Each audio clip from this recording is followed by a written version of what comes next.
شكلكوا كده محتاجين في الخدمة.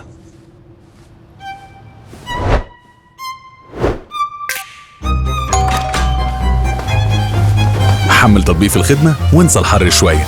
احجز صيانة التكييف في المواعيد اللي تحددها بفنيين متخصصين وبضمان 30 يوم على الصيانة.